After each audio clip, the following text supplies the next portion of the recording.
আমাৰ বাল্যকালটো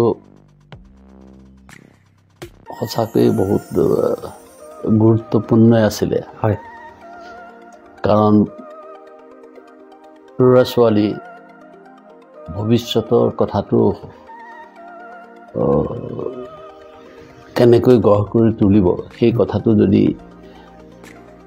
বাল্যকালতে এটা সপোন নেদেখে তেনে নিশ্চয় তেওঁ ভৱিষ্যতলৈ তেওঁ আগবাঢ়িব নোৱাৰে সকলো ল'ৰা ছোৱালী হয় মই এই কথাটো বিশেষভাৱে বিশ্বাস কৰোঁ যে সপোন নেদেখিলে ভৱিষ্যতৰ সপোন নেদেখিলে কোনো ল'ৰা ছোৱালী বা ব্যক্তি ওপৰলৈ যাব নোৱাৰে মই প্ৰথম যেতিয়া হাই স্কুলত আছিলোঁ তেতিয়াই মই দেখিছিলোঁ লগ পাইছিলোঁ হলধৰ ভূঞা ডাঙৰীয়াক Subscribe Gyan Barta, the one and only psychological podcast channel in Assam.